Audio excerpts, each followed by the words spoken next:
For those of you who are new to the show, I'm so grateful you're listening. I'm your host, Lisa Chastain. This is my show, Real Money. And we have a special guest in the studio, James Earl Lopez. Why you got to put it all out there?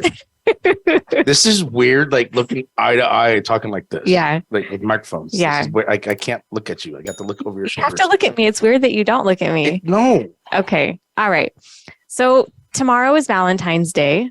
Wait, what? Yeah, No. I know. Tomorrow's Valentine's Day. So I thought this would be the perfect time for us to come on and profess our love to one another. Did you prepare that? Oh, you know what? It's something that you're not ready for. There. Oh, I can't open it on the show. They can't hear us. They can't see it. I'll open it after the show. Why? Let's dig in for our listeners because it's going to be boring for them to hear me open this. All right. Okay, I'm going to talk and open it because I cannot. So for those of you who are listening on the show right now, I'm opening. They can probably hear that. Jimmy brought me a Valentine's Day gift. You're so sneaky. How did you get that in here without me seeing it? That's the part being married to a lady that he forgot his water. But I gotta sneak everything in because you watch everything on the account. So I do. To buy stuff. So you can see this on YouTube. You can actually go back and re-listen to or watch the show on YouTube. We'll have it up soon. I love that, babe. And then you scan that with our phone, and it's our wedding song. Oh my gosh, you're so thoughtful. Yeah. Ah, happy Valentine's Day. Valentine's Day. So we're going to talk about us. We're going to talk about us on the show. Okay, you ready? He is ready. Jimmy and I got married 4 years ago. It'll be 4 years ago in a month. Mm-hmm. Can you believe it's been 4 years already? No. I can't either. But you got the COVID years in there too. So that's like true. all one big long year. So. It's actually been a hell of a 4 years. Yeah. It's been a really rocky, crazy 4 years. Not rocky like from our perspective, but just how I think God's been testing us. And we have a lot of listeners that like in our community, people who are fans of the show, also just people who love us, who are listening to the show.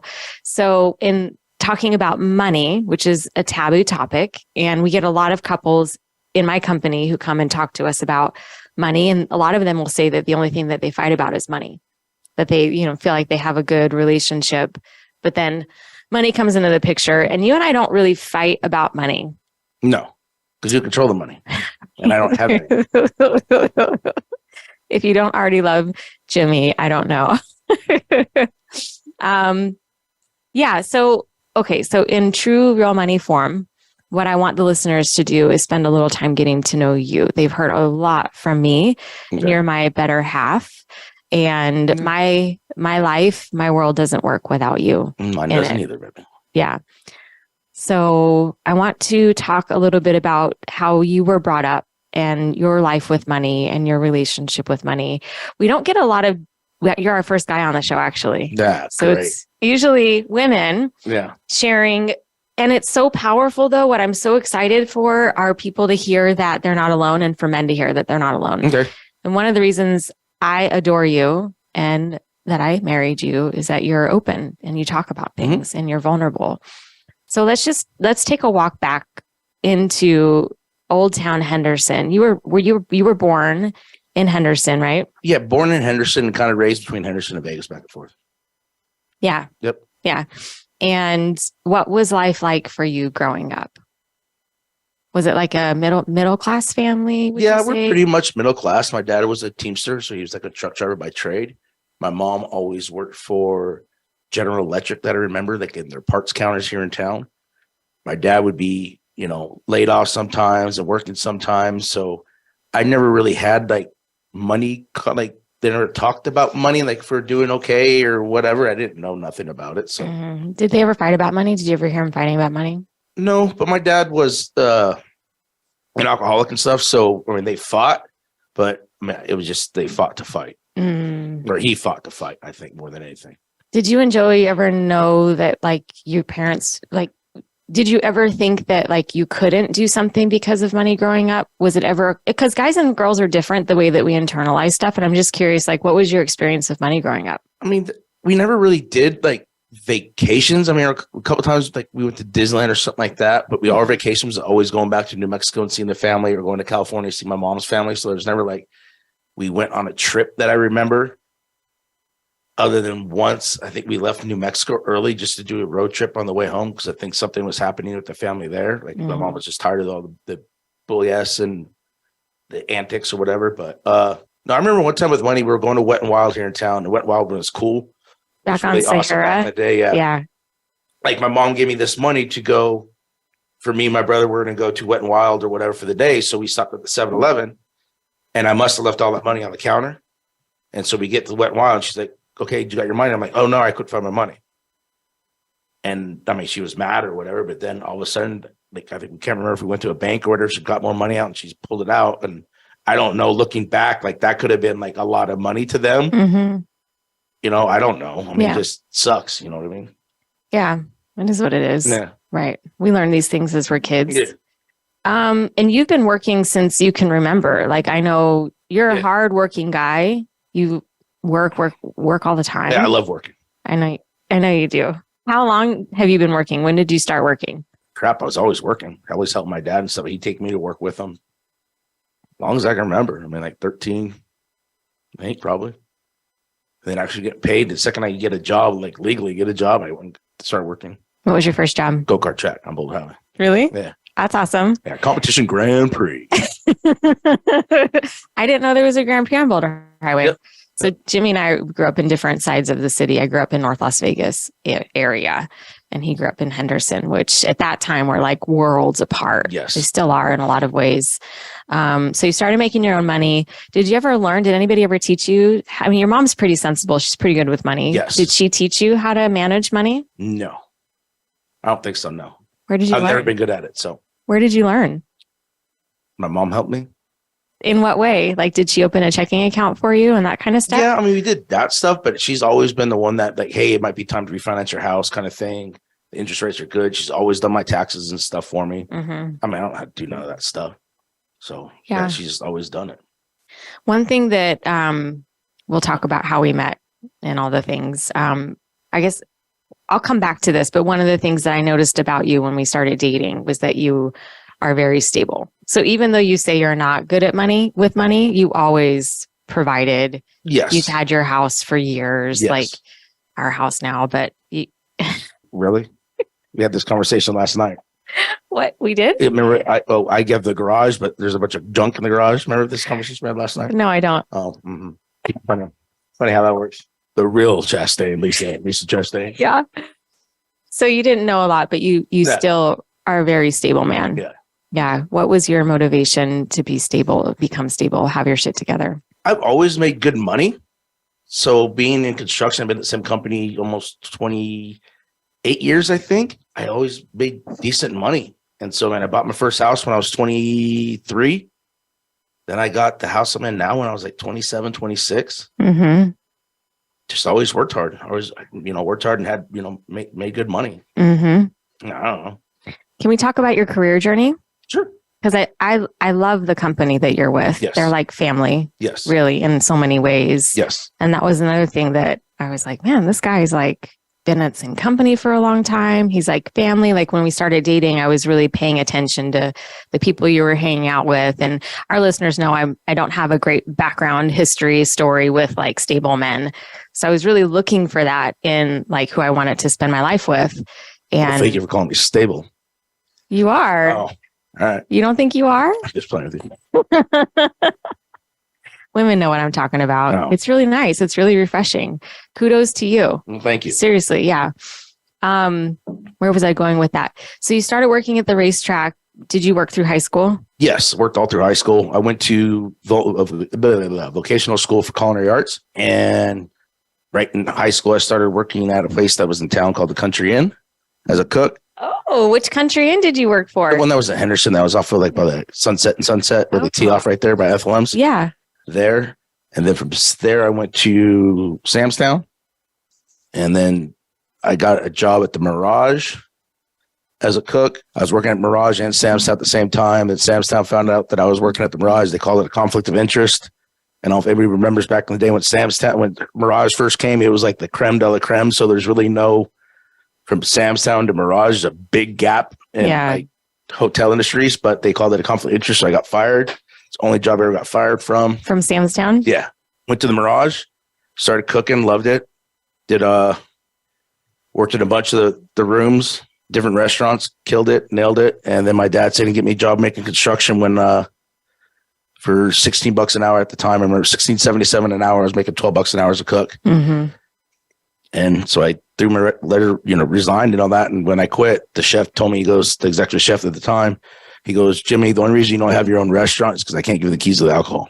Because you're not 21. Yeah, because I'm not 21 years old. Mm-hmm. So, and then I started my journey in construction. Did you start at Wells Cargo? You were like, what, 17, 18? Yeah, I was 18 and a half, I think, like 18, 19 or whatever. I'd have to ask Sherry. She knows this at the office. I don't know. Started as a labor at the company, doing labor stuff, doing underground piping. Yeah, underground utilities, grading. Literally, we pretty much built a lot of Summerlin back in the day. We'd start up a job, and not a lot of people do construction on this radio. I don't think so. But so I go set up the survey stakes, and then all the big equipment come in. Then we do that, dig all the ditches, put all the piping in. Then we do the finish grade, and I'm guinea hop for the grades, the blades, telling them what to do, how deep to cut and stuff. And then we'd pave it. Then we come back and like hike up all the manholes and stuff like that, and just move on to the next job, the next job, the next job. And then I got the opportunity to get into the operating engineers. Local 12 that's here in Vegas is for the heavy equipment operators for the same company, running a crusher that made type 2 and sand. It's like an aggregate for construction. Mm-hmm.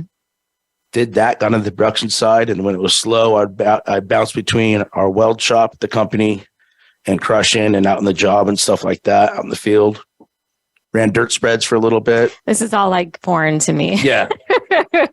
Yeah. It's foreign, probably a lot of people on here, but yeah, I ran dirt spreads for a little bit. And then I became a foreman over that crusher, and I was the youngest foreman at the company. Mm-hmm. I was like 21 and a half. And then I was not only the youngest foreman at the company, I was the youngest foreman in the union at that time. That says a lot about you. Yeah. I just like to work. Lead, follow, get out of the way, right? You're going to get yourself hurt. Yeah. Or you're going to get yourself hurt. Yeah. Jimmy, you're take charge kind of guy. Yes. Yeah.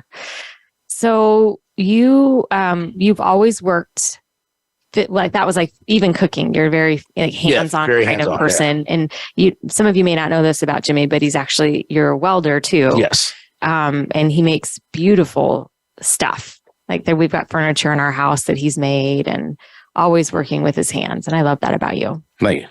Yeah. Thank you very much. You're welcome. So you've been with Wells Cargo for a long time, and through all of that, like in construction in general in Vegas, you make really good money, making overtime, all of that. But you didn't have range until your 30s. Yes. So what was your 20s like? Whew. Do you really want to get on this show? No, it was fun. I look back at my 20s, I had a blast. I was bouncing in clubs too on the weekends. And a lot of that was taking care of my dad. My dad got sick, paying off his medical bills and stuff. But I was bouncing. It was fun. I loved it. It was a fun town back then. Vegas, for those of you who are not in Vegas, we have a lot of listeners who are around the world. Vegas is a very country roots, blue collar country roots. And when you say bouncing, you were bouncing for clubs, like you were doing security. Yes. Yeah. Yes. I was being a security at the nightclub. So back in the day, we had the beach. It was one of the biggest clubs. The beach. It's now gone. Yeah. And then, just working the club scene for a little bit, taking money from people, hustling them. What does that mean? Oh, like at the door? Oh, yeah. Like a lot of times they come in, they have like a fake ID, and depending on the club you worked at, either you take the ID or you keep the ID or you give it back to them kind of thing. Yeah. So if the club want us to take them, we take it from them, put them in our pocket and say, well, you want to buy it back? And I'm like, yeah, how much? Okay, give me $50. Mm-hmm. Then they give you $50, give them back their ID. They're like, can I come in there? They're like, no, get out of here. Yeah. You gotta know how to play the game, right? Oh, yeah. Yeah. That's fun. Okay. So 20s were pretty wild. How old were you when you met Briar? I was 7 years older than her. So she was 18. So what is that? I was 25, 26. 25, 26. Yeah. Okay.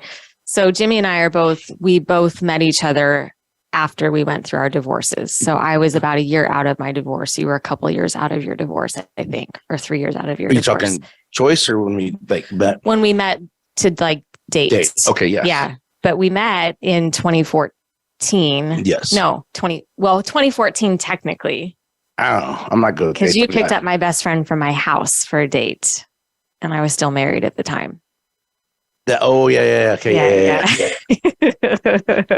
Ooh, Cashley's in the studio listening to this. So a lot of you don't know this story, but so in 2014, Jimmy and I both went through a personal development program at different times, different classes.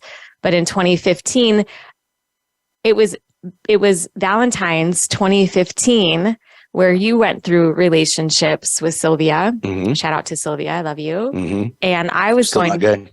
You're still not. Yeah, still not good. There's a whole nother story in that. If you want to hear it, we'll share it later. Yeah, you're not gay. Yeah. Definitely not. No. So we had gone through a relationships class together. It's a weekend class about relationships and understanding love, understanding ourselves with love, healing ourselves, all the things you had gone through your divorce with Briar. And I was on the verge of divorce. I was really trying to figure things out, but I didn't go to the relationships class with my ex-husband and you didn't go with Briar. So we were there by ourselves. I thought he was there. He wasn't. Okay. It was just me. And we ended up in a group. On Sunday, they put us in groups to do. Yeah. So you want to tell the story? I mean, yeah. Well, we were in groups and the girls had to change into sheets or something like that. Yeah. It's like a weird story, but we were doing a skit. Yes. Okay. And I just remember Lisa taking off her shirt. She was standing there in her bra. And I'm just like, blah, blah, blah, blah, blah, blah, blah. She had these highlights and everything in her. She looked adorable. So I always kind of crushed on after that point. Yeah. And I didn't know that. No. My first so I do remember you somewhat in that class, but you weren't a front runner in the class. No. If there were other people that were taking the lead. But I do remember you in that class, in that small group experience. But my first real experience of you was at one of the nights where we all get together and we do some really cool things. And you were like chewing everybody out. You're like yelling at everybody in the room. And I was like, wow, who's this guy? He seems really bossy. I always like to stay in the back. Like, I don't never want to be the center of attention until it's time to be the center of attention. Yeah. It's like there's a time to just sit back and shut up and you don't always have to be a chief. You got to be an Indian, but then there's times that you just go, okay, this is stupid. People are stupid. So let's just man up, get it figured out, get it straightened out. And that's right. Let's go on to the next thing. You control the chaos. Yes. So we hung out there a little bit. And then I didn't really know your relationship status. I didn't know a whole lot about you. I didn't know anything about Briar. I didn't know that you had range. Nothing. And so fast forward to 2017, 2018, I'm going through there was a stint. I was a relationship coach and you came to my event, which is so funny. Oh, that's right. Love Frog Kisser. Yeah. And here comes Jimmy. I was like, oh, how sweet. And I was, anyway. I was being supportive of your group. I don't know if you were there, Ashley. She was asking if she was there. So Jimmy was there. I would remember if Ashley was there. And come to find out, you were there to support me. Yeah. Well, I was trying to, yeah. Yeah, kind of. Yeah. Quote unquote. Yeah. Support. Yeah. Give her. So the ulterior motive presents itself. But then when we reconnected actually at church. Yes. So in 2018, I started going to Central and you were at Central. And for me, that was hey, how are you? It was Easter. Easter. You were there with Connor for a minute. I was there with Connor. And what happened after that? Oh, I remember. I was in a situation where I had to move. Yes. So everyone's heard my story on the show. And through the divorce, I had to move a couple of times. And I had this guy in my life who was like a rebound who destroyed my condo. And I had to move overnight to get out from under that situation. And you were I remember this so vividly. I was in my bedroom on the floor and I was praying because I was so stuck. I didn't know what I was going to do. And it was so clear to me in my head that I think it was God that said, call Jimmy. No. And then I did. I did. I texted you and you were jumped in to help me and figure it out. And then I remember you kept checking on me, kept texting me. And one morning you invited me to breakfast. Yep, trying to I was hook. Wait a minute. And then it duh. So Amanda Dvorsky and you were friends. Mm-hmm. You were friends with AJ and I'm friends with her. And separately, I had called her and I said, hey, what do you think about Jimmy? And you did the same thing. Or I can't remember that. Maybe she was like trying to like plant the seed or whatever. Yeah, I think she was eavesdropping. That's how that would be. You know what I mean? Yeah, she was watching both of us. Love you to death, kiddo. Love you. So yeah, here we are. So we started dating. Yeah. Don't forget about we did the Habitat for Humanity thing. We built the house. Remember? Do you want to tell that story?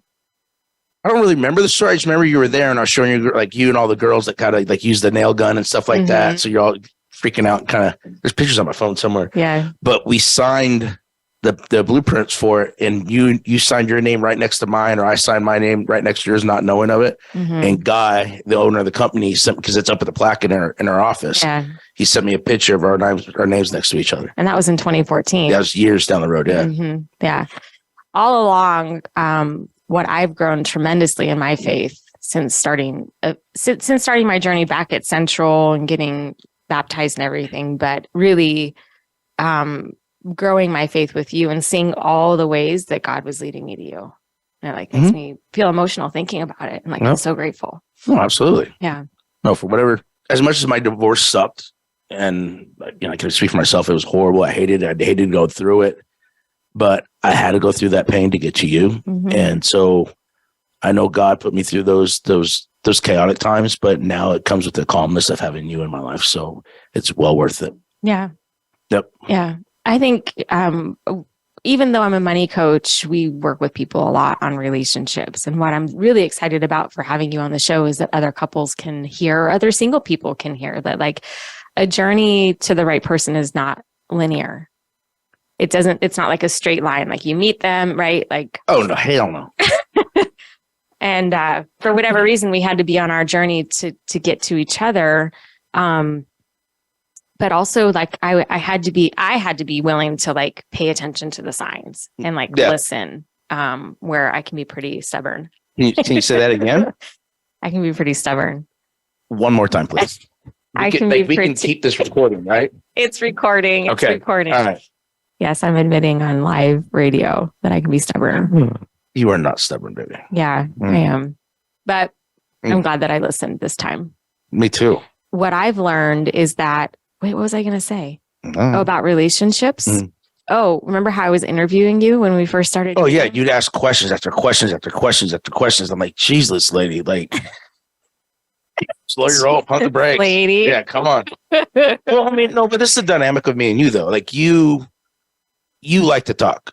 I don't like to talk. I talk when spoken to. And, you guys all make fun of me that people always go up and talk to me. They do. And I try to walk around with like this resting bitch face so people don't talk to me, but it don't work. And people just come up and like, oh, hey, how are you? Like me going to the grocery store and checking out, and the lady wants to start talking to me. It's like, I hate it. I'm like, oh, please don't talk to me, please. And then, yeah, I'm doing great. How was your day? Oh, that, blah, blah, blah, blah, blah, blah, blah.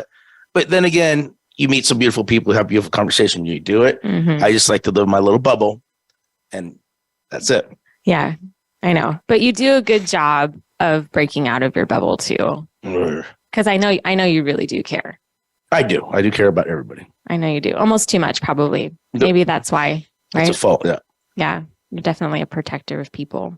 And I think people get that when they see you, which is why they want to be around you, is that you really are hard on the outside, but soft on the inside. I grunt a lot. You do.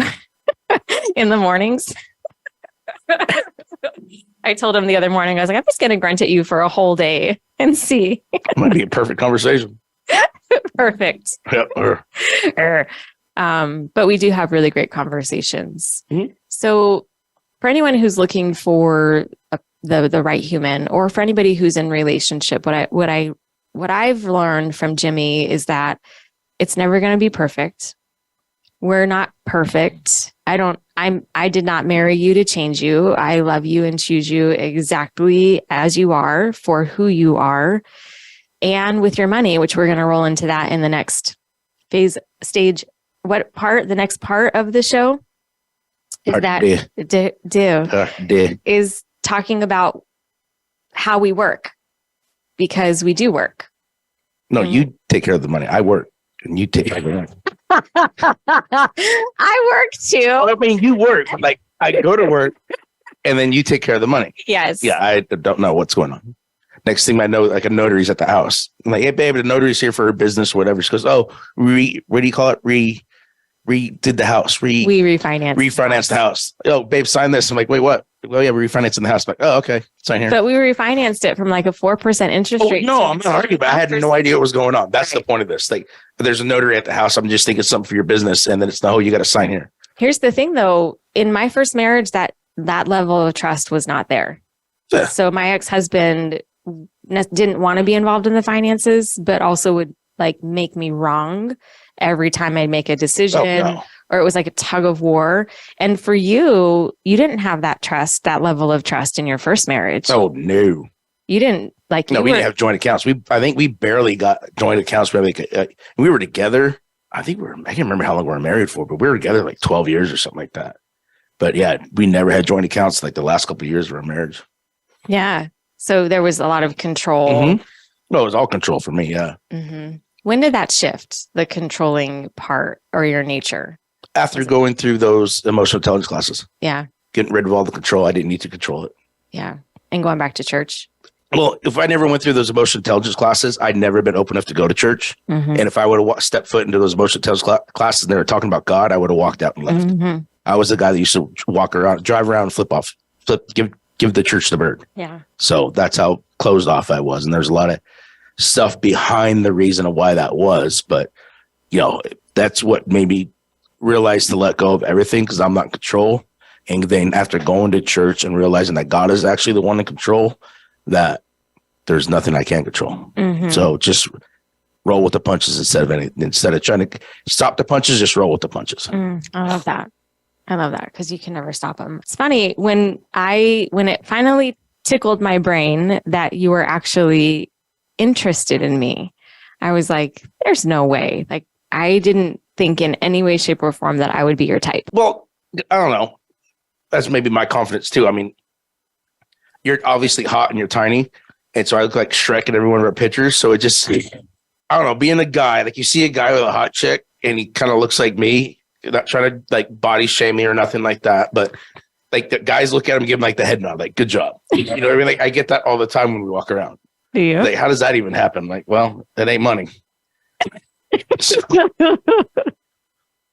you're a good guy. Okay. I was looking for a good guy. Thank you. I got one.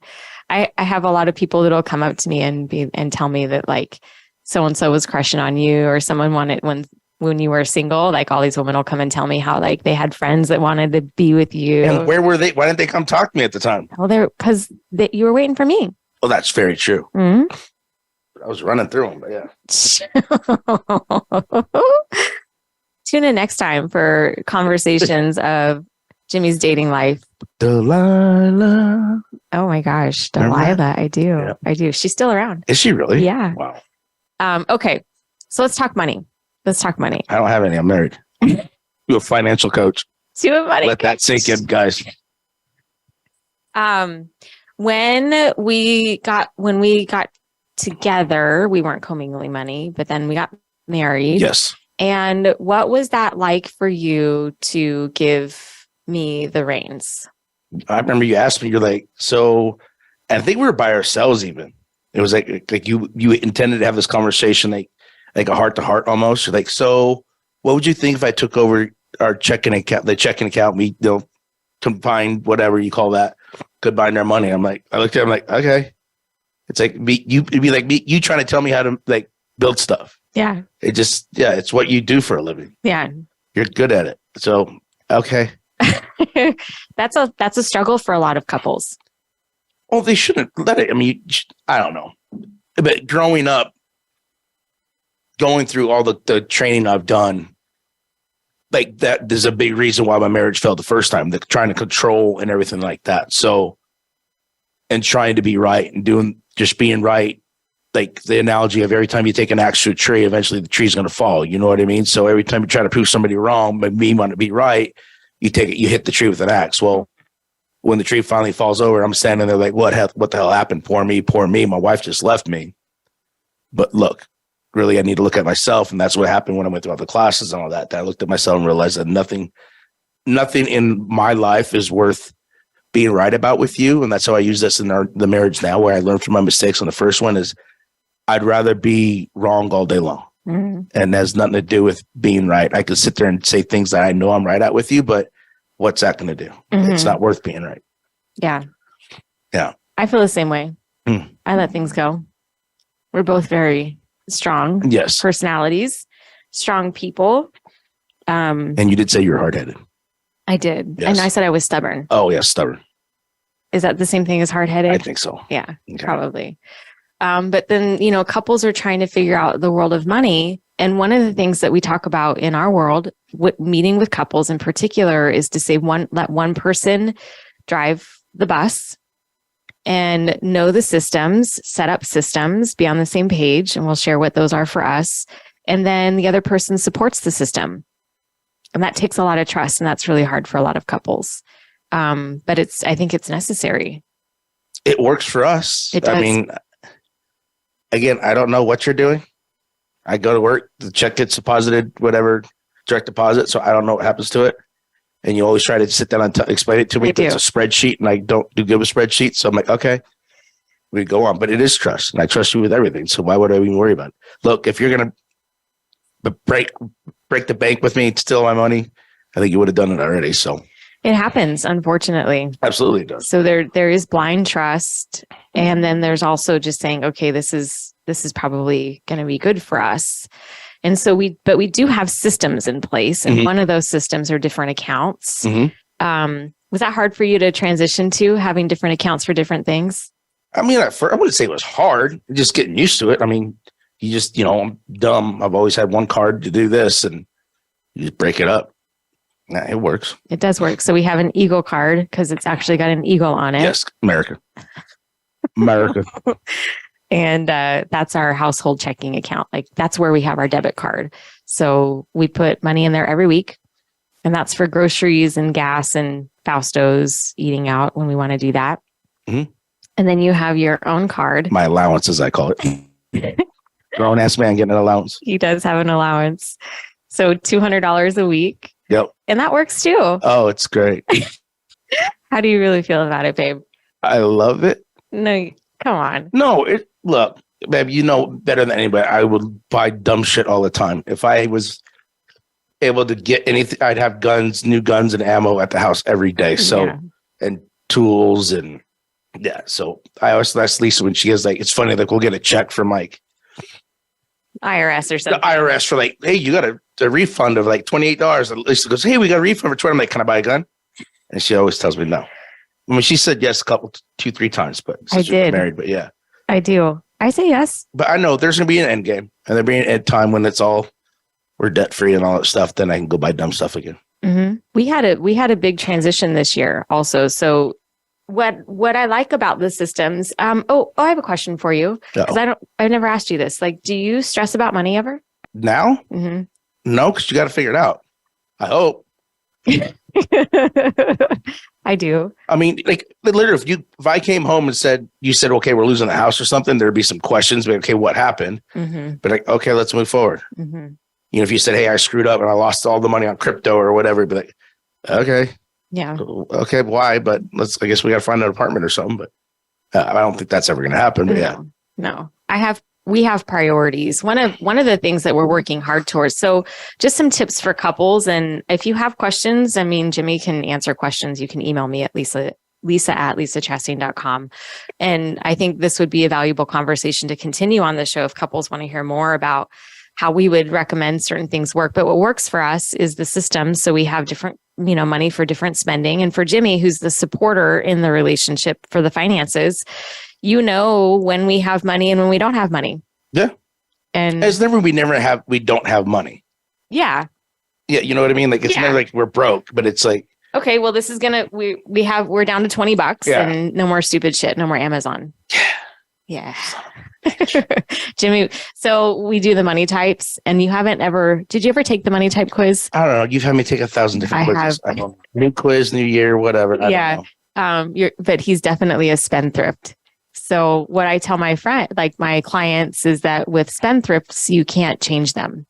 So me trying to tell you that you can't spend money. I'll spend it just to prove you wrong. That's right. Like, watch this. Yeah. And a lot of couples do that though. Yeah, no. One tries to control the other and not spend money. And so and you hate spending money. I don't. Yeah. What? Yeah. Yeah. One time she had like Dell computers for like, we were always dating. Like, I think when we were dating, and it was a very short dating for us, it was like 3 months. But I think like 2 years into the marriage, I think pre-COVID, like she kept going through Dell's, like once Chromebooks, whatever. $250 Chromebooks. Yeah. Kept going through them. Like once a year, she needed a new one. I'm like, why don't you buy a Mac? I've heard, and I'm not a computer guy, but I've heard great things about Mac. They don't get viruses, yada, yada, yada, yada. She goes, okay, so buy me one. I'm like, okay. You get on Amazon, swipe.com. Here we go. I'm like, how's this one? She goes, okay. And I buy it. Yeah. And she looked at me because it was like $1,200 or whatever it was. And I'm like, okay, it's done. So I had to, she wanted it. She didn't want to spend it. So I had to buy it. That's right. And it was done. That's right. And now she's got, you get a Mac. Now I have one at home and one in the office. But you helped me break out of that scarcity. So I'm not a cheap chip. When I'm in my lane, I'm actually a delusional Delilah, and definitely we both are over generous. Like we're both very generous. So a lot of our money goes to church and other people. And for you, even though you do spend on yourself, you spend a lot on the boys and other people. Yes. That's a part of, I think, why we work too, is that we both are committed to being generous. But I grew up my parents were like very mindful. Maybe you've heard them even. My mom makes comments all the time about like saving money and how we didn't have money growing up. And so spending money was very scary. And then after my divorce, for sure, like being in a relationship where I was beat up all the time about, not physically beat up, but mentally beat up all the time about the choices I was making. And then with him being an alcoholic, money was never like, I couldn't keep money ever around. So the fear comes from like not having it and making sure I like want to make sure we always have it. And that I really do. I do want you to trust me. And that's part of it too. Like I always want to make sure that we have money. Yeah. So that's important to me. So that's why I get fearful or scared, because I'm just always thinking about the bigger picture too. Yeah. In the bigger picture, I want you to retire. Good luck with that one. Well, I want you to have the option at some point to do that. So I really want to make sure that we're planning our money. So for couples, listening to this and thinking about your own journey with money, there's no wrong or right way. And like, I love the fact that Jimmy's more like spendy, because we just booked a trip to Alaska. And I don't know that we would have done that if it was just me at the control. But you're like, babe, we got to go. We're going to do this. And it's scary for me. Like, oh my gosh, it's a lot of money. How are we going to make it work? But you're trusting in me. And then also just you're more fluid, I guess, or trusting that it's all going to work out. Yeah, it'll be fine. I know. Yeah. But we both make a good living for ourselves. We work hard for our money. We have to enjoy it. And wasting spending your money on moments instead of material things, I think is a big thing for everybody. Like we're even talked about this, instead of for Christmas, instead of getting the boys presents and all that, I don't want to call it dumb stuff, but it literally is. It's material stuff. Even the Bible even talks about, don't. What I can't remember. I have to find that the verse or whatever. I think it's in Matthew about invest in the things that will rot and get eaten by moths or something like that, or rust. Make it about the memories and not about the material things. And so that's going to Alaska. The memories we'll have, the boys will have. You know what I mean? And we'll have. So because eventually they're going to be old and get the hell out. Eventually, sooner than later. Hopefully. But please, Lord. But it's all about memories. It is. And this year, really, like this last year, especially. Yeah, it's been a rough year in the house. We went through a big transition so when we were dating and newly married, our boys went to their other parents' house. So Range would go for a week. Yeah, week on, week off. And then Connor would go like every other weekend or whatever. Yeah. So we had breaks, which was actually really nice. Thank you. To get to know each other and fall in love and all of that. And then in the same year, within 4 months of each other, we have the boys full time now. Yep. And they're expensive. And they stink. Gosh, they stink so bad. They do. But we've had to like you could chew the air in the rooms. I swear. It's so gamey. So gamey. I know. But that's been a big transition financially too. I've experienced that. Like the money goes a lot faster. And I always wanted the boys full time, like to not have Connor full time. And I know for a long time you did have. Yes. That's actually a good thing to talk through. What was it like being a single dad? I mean, off and on. Well, for a long time, actually, right? It would go months at a time that he wouldn't see his mom at first. Like, and he was little. He was probably 3 or 4 when we got separated or whatever. And I remember once it was like 3 months until she seen Range or something like that. Mm-hmm. Thank God for my mom. I mean, really, between my mom and her, my ex-in-laws, Range's grandma, and my neighbors at Dion's, you know what I mean? Like, I would take Range because I was working construction. I'd take Range to my mom's at 4 o'clock in the morning, drop him off. She'd take him to school. Then I'd get off in time, hopefully to pick him up for school, or she'd pick him up and I'd pick him up from his house, my mom's house. But I couldn't have done it without my mom. Mm-hmm. That's 100% truth. Like, she was helping me raise my son. Yeah. He's made comments before that she's like his second mom. Yeah. Yeah. I mean, literally, I'd pick him up, come home, and, we'd start dinner, then we'd hang out, watch cartoons or whatever, watch TV, then we go to bed. Mm-hmm. So rinse and repeat. Nope. Yeah. Financially, you honored your commitment to, like, you always paid child support. Yes. So what was that like financially? Raising Range as a single dad, did you ever feel like there wasn't enough money, or did you always just make it work? Just always made it work. Mm-hmm. And whether it's taking on credit card debt and all that stuff, I mean, just always made it work. Yeah. You have to. As a parent, you don't have a choice to, I don't know, for me, failure is not an option. You know what I mean? Like, none of us are perfect, but we can strive for perfection. So I can't fail. And if I do, there's something I seriously need to learn. Yeah. Not that I don't fail, but I don't like to fail. Yeah. So you just made it work. Yeah. You did. Yep. Been in that house 20 years now? 20-something years. 20-something years. Great neighborhood. Yep. Love the neighborhood. Me too. Shout out to our Paradise Hills friends. What? Yeah. So being a single parent for me was a credit card shuffle. And what I like about this show too is that we're not trying to be perfect and say we got all of our shit. Like, we still have credit card debt. And even as a money coach, I think that's, some people will be like, oh my gosh, what is she doing sharing that? It's like, well, that's the journey, especially as parents. Like, we want to give our kids the best life possible. We want to give them what we can. And sometimes that means we're just going to have to shuffle things. Yep. Or not have certain things that we want so that our and have them have what it is that they want. But yeah. Freedom. Guns and freedom. Yep. Guns and freedom. But then also, like, for me last year, what was hard was navigating the emotional piece of what our boys were going through. Oh, yeah. And I feel like that's where a lot of our money went to, was making sure that they had what they needed and that they had what they wanted. And that they could feel like we were going to definitely take care of them no matter what, I think, no, I mean, and I don't think I know that they know that we're secure. Mm-hmm. And not only like financially, but I think honestly, people have said it about Range, they've said about Con, they're just happy. They're happy kids. And to see that, especially with what Range and Connor have both been through, like, it's heartbreaking what they've been through. And to see that they're happy again, they're smiling and all that is the world to me. And it just tells me that we're doing a good job. Yeah. So even though I want to kill them, but yeah. Yeah. What parent doesn't? Yeah, true. Every now and then do that. It would never happen. Just so that was on the radio. It would never happen. But you are very active at church, mm-hmm. and people seek you for guidance. I don't always get to see those moments. Mm-hmm. I very rarely do. But what are young men asking for support right now? What are some words of wisdom that you can give for men who are navigating relationship and money today? Life is about relationships. No matter what kind of relationship it is, to me and Lisa being in a relationship as being a husband and wife, or me and Cashley we're in a relationship as friends, or people at church, friends at church, we're all in a relationship no matter what. And we all have a relationship with ourselves and our wives and with God. And some are going to go great. Some are going to go hard, and it's okay.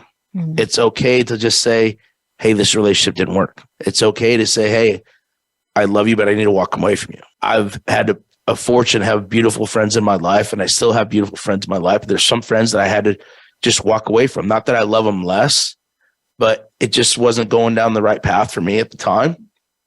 So, but I could call them today and they'd give me the shirt out the back, and I'd do the same for them. Money wise, it's not worth arguing about. I mean, sometimes I see stuff in the account and I start getting in my head, like, what was that for? What was that for? I'm like, shut up, stupid. Like, it's none of your business. Not that it's not my business, but she's got it. Why are you even worried about it? Quit trying to control it. Like, it's going to happen.